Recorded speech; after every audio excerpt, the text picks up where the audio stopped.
자, 여러분 안녕하세요. 예, 황진범입니다. 자, 이번 회계관리 2급 12월달 시행한 2021년도 자료입니다. 자, 풀이해설을 한번 시작해 보도록 하겠습니다. 자, 앞으로 회계관리 2급을 올릴 때 블로그하고 그다음 유튜브를 해가지고 병행을 해서 이렇게 올릴 겁니다. 그러니까 예를 들어서 뭐 1월달에 시험을 쳤다. 그러면은 1월달 자료를 뭐 블로그에 작성한다든지. 그 다음에 뭐 3월달에 시험 쳤다. 그러면 3월달은 유튜브 걸로 하고, 그 다음에 뭐 여유가 되면 유튜브 걸로 하고, 아니면은 뭐 블로그 필요하다 하면은 블로그 걸로 하고, 그렇게 해서 이제 병행을 해서 작업을 할 예정입니다. 그런데 2021년도 자료를 제가 다 올리는 건 아니고 2022년도 자료를 올리려면은 대략 한 4월달쯤은 돼야 그 자료가 올라올 겁니다. 그래서 그 작업을 하기 위해서 전부 다 하진 않고요. 그래서 일부 몇 개만 해서 아마 그렇게 이제 올릴 계획으로 이제 한다. 이렇게 보시면 되고요. 그리고 이제 매년 회계관리 2급을 올려왔기 때문에 여러분들이 이 조회수가 생각보다 많다는 점 또 감사의 말씀을 좀 드리고 싶고, 그리고 여러분들이 꼭 이 회계관리 2급을 제 자료를 보고 꼭 합격을 했으면 저는 좋다라고 저는 항상 그런 만족을 느끼고 있습니다. 그래서 이번에도 여러분들의 실망을 드리지 않기 위하여 이번 1번부터 40번까지 한번 회계 원리에 해당하는 회계관리 2급을 한번 시작해 보도록 하겠습니다. 자, 회계 원리고요. 이 시험 자체는 본 시험에서는 한국 채택 국제회계 기준을 적용합니다. 는 별도의 언급이 없는 한 회계 기준과 개정 과목은 일반 기업의 기준에 따른다 라고 되어 있습니다. 그러니까 이 문제 자체가 어찌 보면은 IFRS 나오는 경우도 있고 어찌 보면은 일반 회계 기준으로 나올 수 있겠다, 뭐 요 정도로 보시면 돼요. 자, 그런 의미에서 문제 1번 한번 보도록 하겠습니다. 자, 다음 자료를 이용하여 주식회사 3일에 사채 금액을 계산하면 얼마인가 입니다. 자, 이 문제는요, 이제 자산에서 부채를 빼면 자본이라는 이 공식을 먼저 알고 계셔야 돼요. 그래야지 문제를 풀 수가 있고요. 이게 첫 번째이고요. 두 번째는 요 종류가 자산인지 부채인지 그거를 파악을 해주는 거예요. 그래야지 정확하게 파악이 됩니다. 자, 그래서 어떤 게 자산이고 어떤 게 이제 부채인지 한번 보도록 하겠습니다. 자, 현금은 아시다시피 자산입니다. 그 다음에 건물은 뭐죠? 그렇죠. 내가 갖고 있는 재산, 즉 자산이 되고요. 매출채권은 받을 수 있는 권리가 있는 자산입니다. 미지급금은 뭐예요? 그렇죠. 내가 돈을 줘야 될 의무가 있는 거, 부채인 거죠. 그 다음에 자본금은 그냥 자본입니다. 자본 적혀 있는 거 다 자본금이에요. 그러면은 총 자산액은 얼마냐면은 현금, 건물, 매출채권 다 합쳐가지고 요게 이제 600만원, 매출채권 300만원에서 총 900만원이 되고요. 그 다음에 총 부채 금액은 얼마 있는지는 알 수가 없어요. 그런데 대략적으로 봤을 때 미지급금이 180만원이 있더라. 요거는 이제 추측할 수가 있죠. 그 180만원에서 그 나머지에 해당하는 금액이 사채에 해당하는 금액이구나. 이렇게 이제 보시면 돼요. 그래서 총부채 금액에서 이제 거기에 이제 빼주면은 뭐냐? 이제 순수 내 재산이 되는 거죠. 그렇기 때문에 순재산, 즉 자본이 됩니다. 그래서 자본 얼마냐면은 자본금 하나밖에 없으니까 500만원이다. 이렇게 보면 돼요. 그러면은 이때 총부채는 얼마가 돼요? 그러면은 얼마냐? 그렇죠. 400만원이 되죠. 총부채는 400만원이 되고, 그러면은 총부채 400만원이 되기 위해서는 미지급금이 180만원 있고, 그럼 나머지 220만원은 뭐예요? 그렇죠. 사채에 해당하는 금액이구나 라고 생각하면 돼요. 사채는 내가 돈을 줘야 될 의무가 있기 때문에 미래에 부채에 해당이 된다 라고 보시면 되고요. 근데 이때 사채에 해당하는 금액은 얼마냐면은 220만원이 되겠습니다. 그래서 정답은 1번으로 이렇게 체크해 주시면 되겠습니다. 자, 그 다음 2번 한번 보도록 하겠습니다. 다음 중 비용에 관한 설명으로 옳은 것을 모두 고른 것. 한번 보도록 하겠습니다. 비용이란 뜻은 뭐냐면은 수익을 얻기 위해서 지출한 것이라고 이제 흔히 얘기를 하죠. 수익을 얻기 위해서 지출한 것.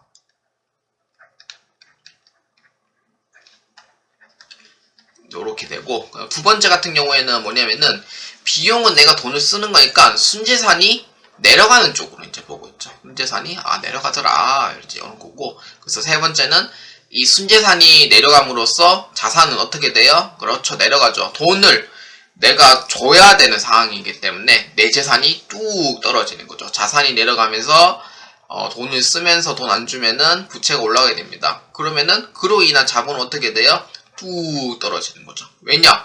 돈을 줘야 되니까 내 순재산도 같이 떨어지잖아요. 그래서 이 세 가지의 이 핵심을 알고 계셔야지 정확하게 볼 수가 있습니다. 자, 그래서 자 한번 보도록 할게요. 비용은 순재산의 원인이 된다. 그렇죠. 맞죠. 제가 이번에 얘기했던 바가 있기 때문에 기억은 맞다. 이렇게 보시면 되고요. 그 다음에 니은, 기업이 경영활동으로 지출하는 경제적 가치다. 그렇죠. 수익을 얻기 위해서 지출한 거니까 지출이라는 키워드가 있습니다. 그래서 제가 얘기했던 첫 번째 라인에 해당하는 거고, 니은은 맞다. 이렇게 보시면 돼요. 자, 그 다음에 디귿. 자, 한번 봅시다. 기업이 일정 시점에 소유하고 있는 제한화 권리다. 요게 일정 시점이라고 되어 있는데, 본래 이제 비용하고 수익은 일정 시점이 아니고 일정 기간의 경영 성과를 나타내는 표예요. 그러면은 일정 시점에 대해서는 어떤 걸 얘기를 할까요? 일정 시점에 대해서는 그렇죠. 일정 시점에 대해서는 재무상태표를 나타내는 거죠. 재무상태표. 그래서 항상 문제에서 봤을 때 이게 일정 시점과 일정 기간을 꼭 잘 기억해 주셔야 돼요. 그래서 제한화 권리를 얘기를 한다는 거는 자산을 얘기를 하죠. 이렇게 되는 거고, 그러면 3번은 아니다 이렇게 보면 되고, 그 다음에 리을 이렇게 이제 보면은 기업의 지속적인 영업활동에 따라 획득하거나 실현한 금액이다. 자, 실현이라고 되어 있죠. 실현이라고 하면은요, 사실 비용하고는 실현 관계가 아무도 없습니다. 비용은 실현하고는 관계가 없다. 즉 비용은 어떤 관계가 있냐? 발생과 관계가 있는 거죠. 발생했다라는 발생주의에 의해서 관계가 있는 거고, 실현은 수익과 관련이 되어 있습니다. 그렇기 때문에 니을은 수익 관련되어 있는 부분이라 틀렸다 이렇게 이제 볼 수 있죠. 그래서 정답은 1번으로 체크해 주시면 됩니다. 그래서 비용에 관한 설명으로 옳은 것은 정답은 1번이다 이렇게 체크해 주시면 되겠습니다. 자, 그 다음 3번 자 보도록 하겠습니다. 주식회사 3일에 자산의 기초에 6만원이었고 기말에는 만원이 증가했답니다. 그러니까 즉 이게 어떤 뜻이냐면은 기말 자산은 만원이 증가했다니까 얼마가 돼요? 7만원이 되는 거죠. 그렇죠. 여기 속뜻을 잘 이해해 주시고요. 기말부채는 27,500원입니다. 단기순이익은 7,500원, 중간 배당액 3,000원이랍니다. 3일에 기초자본을 구하면 얼마인가? 입니다. 여기서 좀 신경 쓰이는 게 중간 배당액인데 요거에 대해서 나중에 한번 보고 한번 설명해 보도록 할게요. 자, 일단은 기초 자산은 얼마냐면은 6만원이고요. 그 다음에 12월 말에 해당하는 기말 자산은 얼마냐면은 7만원이 돼요. 자, 그러면은 기초 부채는 얼마에 있는지 얼마인지 알 수가 없죠. 그러면 기초 부채 알면은 당연히 이제 기초 자본이 얼마인지 알 수 있으니까 그거까지는 이제 힌트 내진 않았죠. 그렇기 때문에 기말 부채를 이제 보시고 그 힌트를 찾으셔야 돼요. 그래서 얼마냐면은 27,500원. 그랬더만 이 두 개를 각각 빼면은 이제 각각 기초 자본과 기말 자본에 해당하는 금액이 나오죠. 기말 자본. 그래서 이게 얼마냐면은 27,500원이니까 2, 그 다음에 5, 42,500원이 됩니다. 그래야지 7만원이 맞게 되고요. 기초자본은 얼마 있는지는 모르죠. 그렇기 때문에 그래서 요거를 기말 자본에서 기초자본을 빼면은 또 이제 또 단기순이익이 나와요. 그래서 기말 자본에서 이제 기초자본을 빼면은 단기순이익이 또 나오니까 단기순이익에 해당하는 금액이 얼마냐면은 7,500원이더라 이렇게 이제 보실 수가 있어요. 그렇기 때문에 기초자본 얼마 있는지는 정확히 알 수가 있습니다. 그래서 얼마냐면은 42,500원에서 7,500원만큼 빼주면 돼요. 그래서 얼마냐면은 35,000원이다 라고 보실 수가 있고요. 근데 여기에서 우리가 중간 배당액이 존재를 했잖아요. 중간 배당액은 배당을 이미 했기 때문에 유출이 된다고 이제 보실 수가 있어요. 그렇기 때문에 기초부채는 35,000원에서 역으로 더해줍니다. 왜냐? 기초에서 그걸 이제 배당을 했기 때문에 그래서 역으로 더해줍니다. 그래서 38,000원 이렇게 돼요. 그래서 정답은 2번으로 체크해 주시면 되겠습니다. 그래서 이해가 안 되시는 분들을 위해서 제가 얘기하는 게 중간 배당액이 3,000원이 이었다라고 되어 있다는 거는 기초에서 그러니까 1월 1일부터 12월 31일까지 사이에서 이제 중간 배당을 한 거잖아요. 그래서 중간 배당을 한 거기 때문에 사실상 자본에서는 유출이 된 거는 맞아요. 유출이 된 거는 맞지만 기초에서는 이제 중간 배당을 한다고 해도 요거는 기초 자본에서 더해주는 게 맞습니다. 그래서 맞아요. 그래서 반대로 이제 보셔야 돼요. 그렇기 때문에 35,000원에서 3,000원 또한 38,000원이 정답이 된다. 그래서 요거는 문제에 대한 이상은 없다. 이렇게 보시면 됩니다. 자, 그 다음 문제 4번. 자, 한번 보도록 하겠습니다. 회계상 거래로 인식되기 위해서는 재산 상태에 영향을 미치면서 동시에 그 영향을 화폐의 금액으로 측정할 수 있어야 한다. 그러니까 이거는 무슨 말이냐면은 회계의 거래로 인식되려면은요, 당연히 이제 구두 계약은 안 됩니다. 왜냐? 말로 하는 거는 재산의 증감이 없거든요. 재산의 증감이 없어요. 그렇기 때문에 그거에 대한 거래도 없을 뿐만 아니라 분계 자체도 안 해준다는 거죠. 그런데 구두 계약이 아닌 뭐 재산의 증감 요인이 있더라. 그러니까 내부든 외부든 관계없이 내 재산이 올라갔고 내 재산이 내려가더라. 그런 거래가 성립을 한다면은 분계를 할 수가 있는 거예요. 그렇기 때문에 이 문제에서는 다음 중 회계상 거래에 해당하는 것으로 올바르지 않은 것이라고 찾고 있습니다. 그래서 1번부터 4번까지 자 한번 보도록 하겠습니다. 자, 1번 한번 보도록 할게요. 그러니까 재산이 올라가냐 내려가냐 그거를 이제 보는 거예요. 자, 사무실에서 사용할 책상, 의자 등을 100만원의 외상으로 구입했답니다. 자, 오케이. 책상, 의자를 구입했다. 그러면은 비품에 대한 내 재산이 어떻게 돼요? 그렇죠. 올라가게 되죠. 그렇기 때문에 1번은 거래가 된다. 이렇게 보시면 되고요. 그 다음에 2번. 사무실 전기료가 50만원이라는 고지서를 수령하였다. 고지서라는 경우에는 내가 납부하세요라는 뜻이잖아요. 그래서 그 내 재산이 어떻게 돼요? 납부함으로써 뚝 떨어지는 거죠. 그래서 거래가 된다. 이렇게 보시면 돼요. 자, 그 다음에 3번. 원재료 공급 회사와 10년간 100만 톤의 원재료를 구입하기로 약정했다. 약정하였다는 거는요. 그러니까 말 그대로 구두 계약만 한 거지 그거에 대한 증감 요소는 있을까요? 없을까요? 그렇죠. 없다는 거죠. 그렇기 때문에 요거는 거래가 아니다. 이렇게 보시면 돼요. 왜냐? 말로만 거죠. 우리 약정. 오케이. 구입합시다. 약정합시다. 돈은 언제 줄까요? 물건 들어오면 그때 돈 주세요. 이렇게 얘기하는 거죠. 그러니까 말만 이렇게 하는 거니까 아까 얘기했듯이 구두계약, 즉 분기가 아니다. 이렇게 보면 돼요. 재산이 올라가 내려가는 것도 없습니다. 그 다음에 4번. 장마에 침수되어 상품 500만원이 전부 파손되었답니다. 그러니까 침수가 되었다는 거는 그러니까 요렇게 이제 창고가 요렇게 있는데 요렇게 해서 여러 해가지고 거기 안에 있던 재고 자체를 사용이 불가가 된 거죠. 그러면은 판매 목적으로 구입한 상품은 어떻게 돼요? 내 재산에서 어떻게 될까요? 그렇죠. 뚝 떨어지는 거죠. 그래서 판매가 안 되니까 내 재산이 뚝 떨어질 수밖에 없어요. 다 비용인 거죠. 그렇기 때문에 이것도 재산의 증감이 있다. 이렇게 이제 보실 수가 있습니다.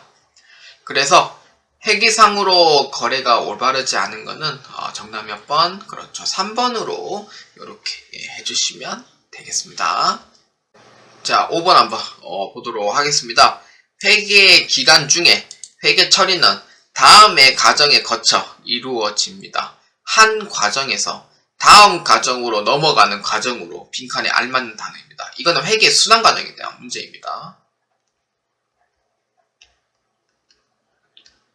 그래서 제 앞부분을 해가지고 이제 이렇게 해서 이제 물어보고 있는 거고요.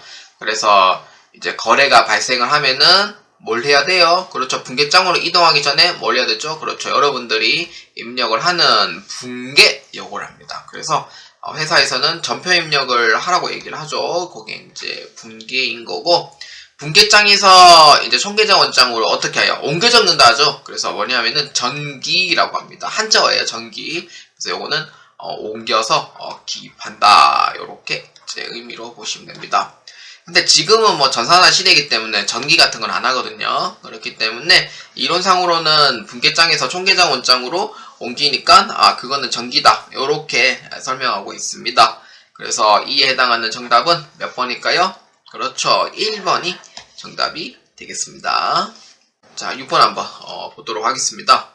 다음 자료를 통해 기억에서 리얼로 계산하면 얼마인가입니다. 단 기중에 자본거래는 없다고 가정을 한답니다. 그러니까 자본거래는 없어요. 그러니까 뭐 추가 출자라든지 뭐 그런 얘기는 없다. 이렇게 이제 보시면 돼요. 이거는 하나하나씩 보시면 돼요. 그래서 기초는 기초 따로, 그러니까 파트 1이고 기말은 기말 따로 파트 2예요. 그래서 총수익에서 총비용을 빼면은 당기순이익이 나오더라. 요게 이제 파트 3, 파트 3개 이렇게 이제 보시면 돼요.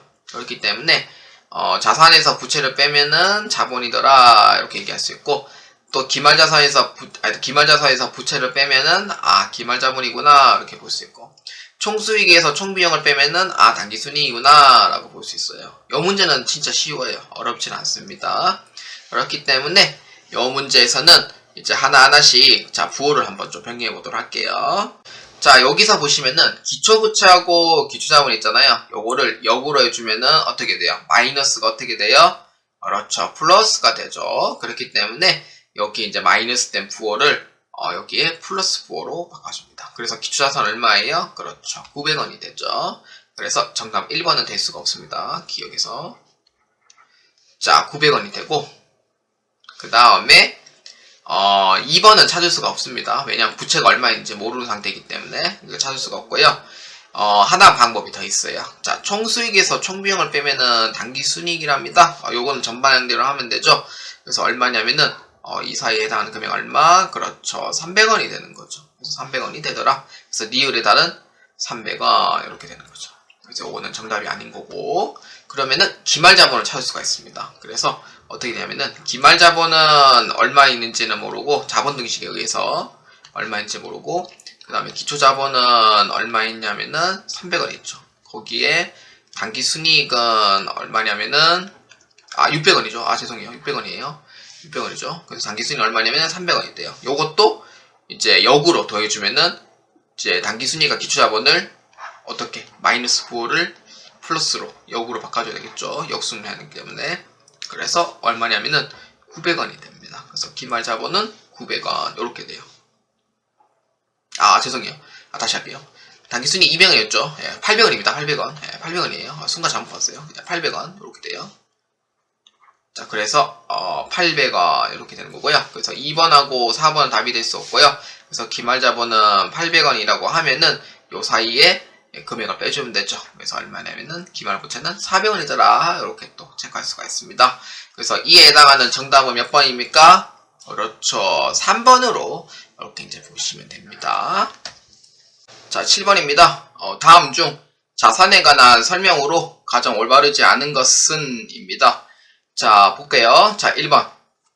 자산은 1년을 기준으로 유동자산과 비유동자산으로 구분한다. 입니다. 그렇죠. 1년을 기준으로 유동자산과 비유동자산을 구분하는 것은 맞습니다. 맞죠. 그 다음에 2번. 자산의 존재를 판단하기 위하여 물리적 형태가 필수인 것은 아니다. 이거는 좀 이해를 좀 하셔야 되는 게, 그 자산의 존재를 판단하기 위해서는 물리적 형태가 필수인 건 아니다라는 뜻은 뭐냐면은, 사실 이제 물리적 그 형태라고 하면은 유형자산을 뜻합니다. 그런데 유형자산뿐만 있는 게 아니죠. 물리적 형태가 없는 것도 있죠. 그게 뭐예요? 무형자산. 이런 것도 있죠. 그 다음에 물리적 형태가 없는 것도 또 있죠. 투자자산. 이런 거 다 물리적 형태가 없다는 거예요. 그래서 투자자산도 어찌 보면은 실질적으로 물리적 형태는 없는 거고. 그 다음에 두 번째는 뭐예요? 내가 보유하고 있는 재산과 받을 수 있는 권리인 거죠. 그래서 2번에 대한 얘기는 맞다 이렇게 보시면 돼요. 자산의 존재를 판단하기 위해서 물리적 형태가 필수인 것은 아닙니다. 그래서 이제 물리적 형태가 없는 것도 있고, 그렇기 때문에 2번은 맞다 이렇게 보시면 되고요. 사실 2번이 답이 틀린 걸로 생각할 수 있는데 그렇진 않습니다. 그렇진 않아요. 그 다음에 3번.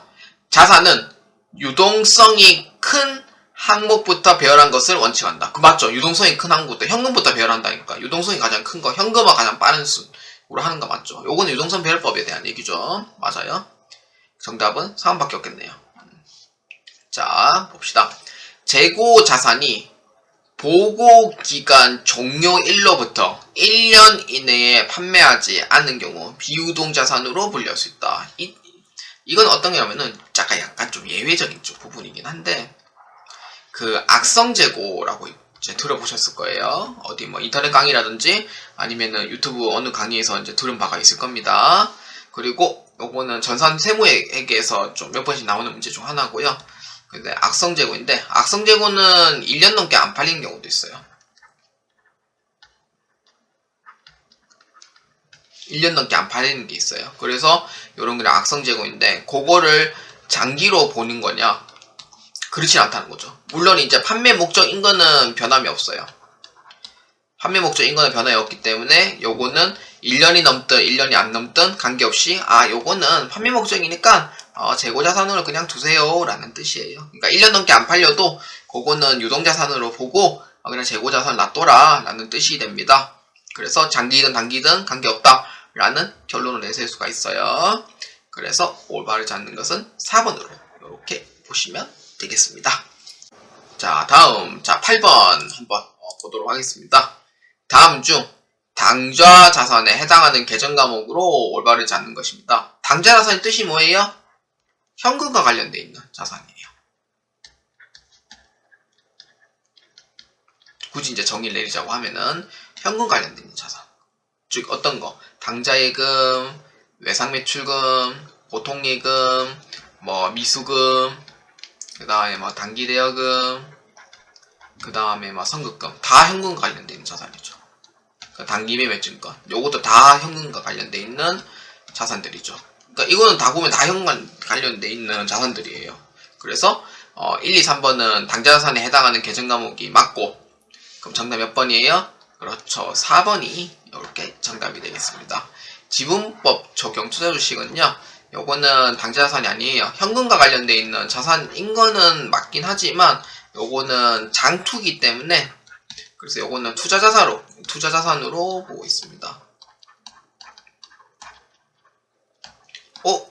선생님, 요 지분법은 장기투자가 아니고 회사를 지배한 목적으로 보유하는 주식인데요? 라고 이제 설명을 원래는 이제 합니다만 실질적으로 봤을 때 합병 목적으로 하는 거는 맞는데 근데 저는 또는 다른 얘기는 뭐냐면은 지분이 20% 이상 보유를 하고 있잖아요. 그거에 대한 배당도 받을 거예요. 그 다음에 그거에 대한 주식도 오르락 내리락 할 거예요. 그래서 장기 투자도 같이 요렇게 해서 이제 본 거다라고 저는 설명해 드리는 거예요. 자, 9번입니다. 자, 격리 담당자는 기말 현금 시제액이 장부 잔액보다 5만원이 많은 것을 발견했대요. 그 원인은 알 수가 없어서 현금 가부적 계정을 이용하여 그 차이를 조정했다. 그러니까 현재는 알 수가 없으니까 차이를 조정을 했대요. 그런데 문제는 현금 가부족이 차변에 있냐 대변에 있냐 그거를 먼저 아셔야 돼요. 회계 처리했을 때. 자, 현금 시제액이 장부 잔액보다 5만원이 많다. 그러면 실제 현금이 더 많다는 의미가 돼요. 그러면 현금 가부족은 현금 기준을 뭐가 했을 때 현금이 들어온 걸로 보거든요. 그래서 차변에 현금 5만원이라고 치고 대변에는 현금 가부족 5만원 이렇게 얘기 처리합니다. 그래서 이거는 먼저 적고 문제를 푸는 게 가장 쉬워요. 그런데 대체로 이론을 보면은 내가 눈으로만 보려는 그게 있기 때문에 분개를 해봐야 돼요. 그러니까 이론하고 실무하고 분개 문제 관련된 부분은요 그냥 말로만 얘기한 것 뿐이지 그러니까 문제는 다 똑같아요. 자, 그렇게 보시면 되고 그래서 이후 이제 현금 불이치 원인이 매출 채권을 회수하고 이에 대한 기록을 누락하여 발생했음을 발견했대요. 자, 발견했답니다. 발견. 오케이. 회계 처리. 원인을 파악했죠. 근데 12월 31일까지 그 원인을 모른다고 했을 때는 그때는 자비인 넣는 건데 근데 현재 이제 문제에서는 그 원인이 어떤 건지 파악이 된단 말이에요. 그렇기 때문에 자비익으로 처리는 할 수는 없고요. 그래서 원인이 파악되어 있으니까 대변에 있던 현금과 부족은 내 역할을 다 한 겁니다. 오케이, 찾았네. 나는 이제 사라질게요. 이거예요. 그럼 대변에 뭐가 들어가요? 그렇죠. 매출채권이 들어간 거죠. 회수됐다는 거 확인했으니까. 이렇게 되는 거죠. 그래서 차변에 현금과 부족, 대변에 매출채권. 정답은 2번이 되겠습니다. 그래서 아까 제가 4번으로 체크하신 분도 계실 건데 연습하시면서 4번이 왜 답이 될 수 없는 경우에는 12월 31일자에 그때 회계 처리를 하는 거라 자비익으로는 처리할 수가 없어요. 그래서 문제에서는 그 내역이 어떻게 됐는지 발견을 했기 때문에 매출 채권으로 이렇게 회계 처리를 한다라고 보시면 되겠습니다. 자, 10번 한번 보도록 하겠습니다. 다음은 주식회사 서울이 2021년도 10월 1일에 매입한 매도하는 증권 관련 자료입니다. 해당 날짜별 분계 중 가장 올바르지 않는 것은 입니다. 이 문제는 전산 세무회계에서도 종종 나와요. 회계관리에서도 나오는 문제고. 자, 그래서 한번 보도록 하겠습니다. 자, 2021년도 10월 1일 100주를 500만원에 취득했답니다. 오케이, 취득했대요. 그러면은 차변에 매도하는 증권을 처리했겠죠.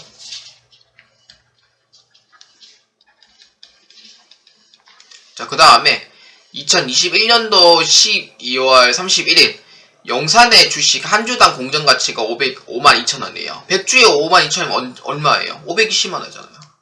그럼 평가를 했겠죠. 요사에 평가를 했겠죠. 그래서 평가 이익이 20만원이 발생합니다. 평가 이익 20만원 있어요. 자, 그랬더만 2022년도 12월 말일자 보니까 55,000원이에요. 오, 가치가 또 올랐네요. 550만원. 그래서 요 사이에 30만원의 가치가 올랐죠? 또 평가이익 30만원이 됩니다. 이렇게 돼요. 평가이익 30만원.